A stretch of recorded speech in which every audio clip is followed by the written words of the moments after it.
Story 1. I found out fiancé dropped out of school and cheated with a bag boy at the grocery store. To start, I'm on a phone and do not have access to computer, so sorry for any grammar or formatting issues. Okay, so I'm new to Reddit, but names have been changed. Also, sorry it's so long. I met Jenny in HS. We didn't date then, but she was flirtatious and kind to me. I was extremely oblivious to her advances and essentially any attention back then. So, I didn't pick up on the very obvious signals at the time. To boot, I had a GF, so honestly, I wasn't interested. Fast forward to 2005, me and my girlfriend had broken up. I went to a house party to celebrate my newly single self. My brothers and I were having a great time. To be honest, I was quite intoxicated. I hear a familiar voice through the music. Forrest. I turned around and lo and behold, it's Jenny. She had grown out of her ugly duckling stage, and she had become even more lovely. I spent the rest of the party catching up. Before I went home, I was sure to get her phone number and we set up a date. We went on a few dates and soon we were exclusive. If I'm being honest, I fell for her almost immediately. She was funny, easy to talk to, and goal-oriented. She wanted to pursue a career as a RNA. Honestly, after my last relationship, I found that extremely refreshing. We instantly clicked. We had all the same hobbies, loved the outdoors, and enjoyed the same bad movies. Within the first 4 months, we moved into one of my grandfather's rental properties, and I believed we were genuinely happy. Over the next several months, we meet each other's families and friends. Eventually, she introduced me to her gay BFF, Dan. My best friend growing up was also gay. So, seeing that they were both single, I attempted to set them up on a date. As soon as I mentioned his name, Jenny and Dan both started to laugh. Dan says, "I know him and he's an ugly nerd." I was taken back and obviously offended on my friend's behalf. I told them both that belittling him wasn't cool. When Dan left, I asked Jenny if they were normally that snarky when they were together. She pretended she didn't know what I meant, and we moved on with our day. I worked as a certified welder for a union shop. I was making amazing money for someone that age. She worked as a clerk at local grocery store while also going to school. As time rolled on, I spent every waking hour with her. We did everything together, and I was truly in love. She was my world. I took her on dates to all the local hotspots, shopping trips, vacations, we went to concerts, and all the latest movies. Soon we were engaged. I spoiled her, if I'm being honest. Quite a downward spiral. So, Jenny, Dan, and I were going out of town to check out a shopping mall and grab some grub. And Dan and Jenny were being as snarky as ever. This time though, it was different. They were being snarky to each other. I had never seen this before, so I was pretty amused. I got a kick out of it, so I was throwing in some get it and oh snap comments. Jenny was not amused, and she said she was going to the car. I was about to chase after her to apologize when Dan stopped me. He said, "Look, Forrest, I didn't want to say this in front of Jenny, but did you know she dropped out of school?" No, them, yeah, and that's not all. I'm not going to be that guy, but you need to ask her about Bubba. You treat her too good. Me, what? Dan, I've said enough. Do with it what you will. Just don't let that ball drop until I get out of the car. I was flabbergasted. I didn't know what to say or do. It was a very tense and quiet ride home. I dropped Dan off, thanked him for coming out with us. Then we went home. I thought maybe Dan was mad and just trying to throw some trouble Jenny's way, but decided to look into it some more. It didn't take long to find he wasn't lying about her quitting school. So, I checked her phone before I went work. There's Bubba. The more I looked, the more I found, until I had to get out of there. I was devastated, and quickly becoming unstable. I called off work and went to talk to my brother. We agreed the best way to handle things was to go get some stuff from the house while she was at work, then give her a time frame to be out by. I was just running on autopilot at bro's direction at this point.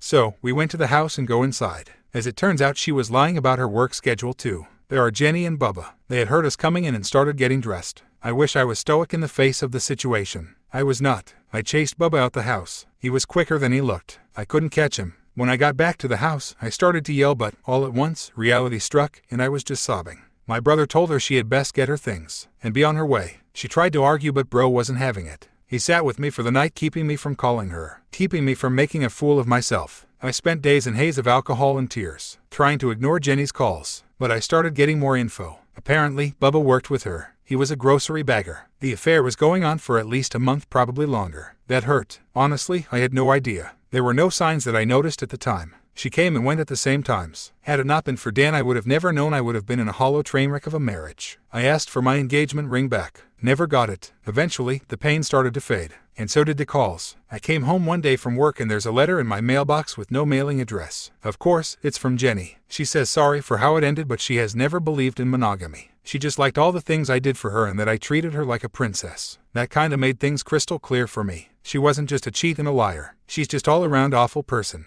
I just apparently had either blinded myself to it or she was a fantastic actor. When my head started to clear, I realized I spent 3 years alienating my friends in favor of hers, most of which are AHs. Except Dan, surprisingly, he's cool in my book. So, I reconnected with old friends and kept myself busy with work and backpacking. About a year later, I started seeing one of my oldest friends. She was also getting out of bad long-term relationship. We clicked. She made me feel whole again. Eventually, she moved in with me into the house Jenny and I used to share. Not a month after that, Jenny showed up to my home. My new girlfriend answered the door. Get this, Jenny asks if I'm home. NGF is not pleased but hollers at me saying Jenny is out front. NGF sits down at kitchen table and chuckles, have fun with the noise. I go to the door, and Jenny had made her way out to the yard and was literally on her knees begging me to take her back. Jenny, I did you so dirty. I'm so sorry, Forrest. You treated me better than anyone ever had. I should have never stepped out on you. Please give me another chance. Me? Nope, not a chance. And have some respect for my lawn for God's sakes. You're putting divots in my grass. Her jaw dropped, and she just deflates into a pile. About this time, Dan opens the door of his car and gets out. Dan, how you are doing, Forrest? Me? Fine. Didn't notice you there, Dan.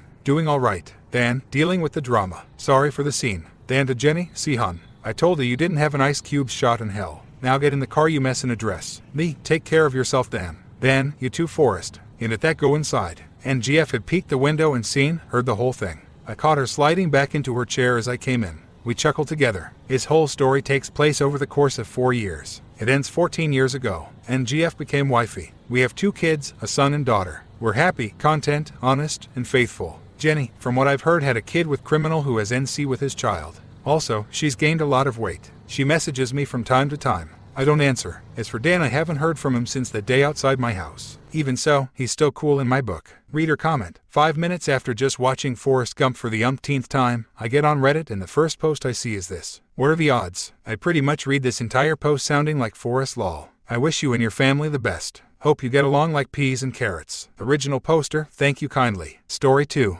I wish I could go back to being naive and innocent. Before I met the person who cheated on me, I was just a 24-year-old dude who had never been kissed. I faced some valid problems, but nothing too wild. I had been to a fancy school, got good grades, went to a nice college with a sheltered friend group, and had hobbies full of decent folks. My parents gave me some financial support, but I lived on my own and held a full-time job that I got by myself. I was a reasonably functional young adult. SHT, I had just started grad school in the damn Ivy League. The things I'd hear about were just things to imagine and fear in the abstract. But then, it was real. We were seeing each other, and all I initially worried about was being good at sex, interesting in conversation, and using CD properly so I wouldn't accidentally get her pregnant. Again, good things to think about, but relatively sheltered problems. I didn't worry about defining the relationship at all, because why would I? It had been 4 months, so of course we were exclusive, right? Sure, I found other girls hot and figured she felt that way about other guys, but I always assumed that nobody acted on those feelings. I had chances, but I didn't do anything because it just wasn't something that decent people do. Well, it turns out that she did, with at least 2 others that she admitted to. Everything would trickle out little by little. It's been over 3 years since all that happened. We've been broken up for a long time, but I learned a lesson that I never wanted to, and now I see it everywhere. I've faced traumas that hurt me to the point that I couldn't hold a job for a while. I've had real monetary problems that, for most of my life, were something that was reserved for other people. I understood them conceptually, but I didn't have to live that sort of life. I've had employers who were legitimately malicious, not just disorganized and preoccupied. I've seen my family start to squabble with each other in ways that I thought were just fodder for movies. Sure, we fought all the time when I was young, but now I have old relatives who are legitimately making plans for when another one dies. I have a stable job now and, as of this past August, have secured the sort of job that I would have wanted a few years ago. I'm at least somewhat back on track, despite multiple years of trauma and turbulence. I have less money and less of a social safety net to fall back on, but I'm mostly okay. But I've been forced to grow up and I wish I could go back. I supervise students who are so much like the person I used to be. Entitled and lazy, maybe, but smart and full of promise. Unaware of how cruel the world can be. I wish I could blend my current wisdom with the naivete of my younger self. I'm too young to be old, even now. But instead of a hot and smart Harvard kid, I'm a balding and oft-injured random dude at a regular job with emotional baggage. I'm still functional, but I'm a shell of my former self. Reader comment. Opus, have you thought about or been in therapy? You understand cheating has nothing to do with the betrayed person, all has to do with the cheater. Consider yourself lucky that she didn't get a wedding and kids out of it all too. Be kind to yourself here. We all have to adult and grow up, it isn't fun. Reader comment. It's not too late to get some help rebuilding your self-esteem. It doesn't destroy everyone, and it does not have to. Make a few bucks, save some, get some therapy. Join a gym and work out. Story 3. Please help. New here and really need help. My wife and I have been fighting for almost a month now. I even left for 2 weeks with the intent of not coming back. Long story short, I walked out on her because I went through her phone, but I had a gut feeling. She had been keeping a weird relationship with a coworker a secret. It started out at friends. Things escalated. He had this giant crush. For months he was sending her inappropriate texts, taking her to concerts, bringing her gifts at work, knowing she was married and knew who I was. And she did nothing. In the text I saw when she got mad at him for bringing her gifts at work, it wasn't mad because she's married and that's inappropriate as F, but argued with him like an angry girlfriend that doesn't want gifts to make her feel better. It's very strange. For months he was trying to get in her pants. Instead of cutting ties with him, telling him to F off, I'm married, she continued to hang out with him, talk to him. They went to concerts, late bar nights, meeting for donuts with our son, sending him photos of our son in jackets he had picked out. She even ended up staying at his house a couple of times when this first became an issue because she was too drunk to drive, but didn't have the respect for her husband and 8-month-old son at the time to make it home via Uber, Lyft, husband, etc. She even made me over an hour late for work the next day. I got called a bunch of vulgar names and served divorce papers for basically being hurt and upset and not keeping it to myself. It got even worse when I told my boss the truth of why I was late. Keep in mind that we spent 13 weeks in marriage counseling. Because I was this chauvinistic pig, controlling a whole piece of SHT, shitty father, and wouldn't allow her to have friends, and that example is lightweight. In the reality of it all is I was trying to stop her from hanging out with this person, and I ended up on antidepressants and anxiety medication because of it, while she continues to hang out with this person behind my back, knowing he's in love with her. The same week I found the texts and I walked out. She met up with him at a bar, willingly, after months of being sexually harassed, and at some point, bit him on the arm. Her excuse was he wouldn't put her down.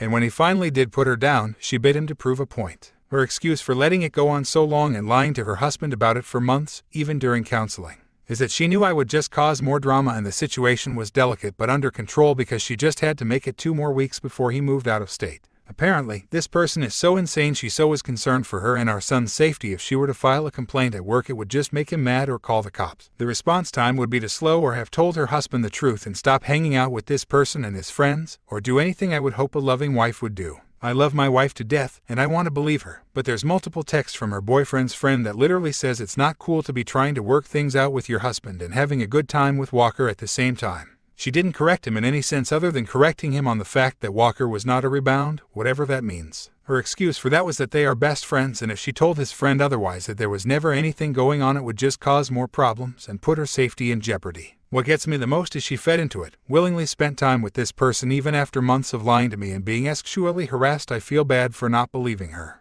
I even moved back, and after 2 days of happiness because I had pretended like nothing happened, I couldn't do it anymore. I tried to ask her a few questions about a new text I saw with Walker's friend asking my wife about a scarf he let her use when they were still together. And she was short, aggressive, rude, defensive, and completely started a fight instead of simply answering a few questions I feel like I have a right to know. Now she wants me gone again and filing for a divorce because I couldn't let the past be the past and leave what she did swept under the rug for more than 2 days. I've been blamed for ruining our marriage, accused of cheating for some reason, and now I have no friends because she texted them saying I've been effing his wife. They want nothing to with me because I didn't stand up for them to my wife after everything she had caused. I feel so disrespected and unloved. Is there an affair? If so, was it emotional or physical or both? Does it matter? Am I bitch forgiving and then coming home just to be treated this way? Is it time to call it quits? Am I the a-hole? Reader comment, she doesn't have anything to hide, she has everything to hide. That's why she shuts you down. Don't listen to her words, look at her actions. That is where you will find the truth. Original poster, if she has nothing to hide. What's with the attitude? What's with the instant divorce as a solution to anything? Am I wrong for asking questions about the situation, when 2 days prior I had to promise to sweep it under the rug just to save our marriage? Technically that's going back on a promise, and why she is upset all over again. She's upset because I act like she was having an affair. Well, should I not be? Was she really in danger? I'm so confused. And now thanks to her, Reddit is my only friends for advice lol. Reader comment, she cheated, but so did you. What you are going through sucks. It's painful and sadly there is a kid involved too, but what you don't seem to understand is that she cheated on you, your relationship, even if she never touched his Johnson. Cheating, having an affair isn't just effing, it's breaking the rules that you both established throughout your entire relationship. Does it matter if she effed him? Does it matter how long she lied or how bad those lies were? Does it matter that she effed a dude? No. What matters is that her behavior is so anti-relationship that it's broken your trust to the point where you broke the rules of your relationship when you violated her space and trust. here is the kicker. Even if you found nothing on her phone, the relationship was dead the minute you proved how little you trust her. You will never have the relationship you had with her because you will never trust her like you used to. You will never have the relationship you wanted with her because you will never trust her again after all of this. What you are fighting to save doesn't exist. She destroyed it. Well, almost. There is a hope. It's small. So small it may not even be possible. It's going to require that you do something very hard. You need to walk away. For real this time. Get your lawyer on the phone and plan your exit so you can get max control over your money and your child. Make a date to have her removed or for you to be in a new home, whatever makes the most sense. Do not include her on your plans even as a threat. Then get the F out. Do not argue about anything with her about this. 1. You can't change the past. 2. She's not going to tell the truth anyway. 3. She's unwilling to fight for your relationship, just her own wants and needs. You do all this, and maybe she sees how badly she effed up. Maybe she might get counseling to help her with whatever has broken her. She may then sincerely apologize to you, and you may even accept it and learn to trust her again if you aren't already in a good relationship by that point. Original poster, I am on here for advice. So, I gotta ask what you mean by I cheated as well. I haven't even so much as flirted with another girl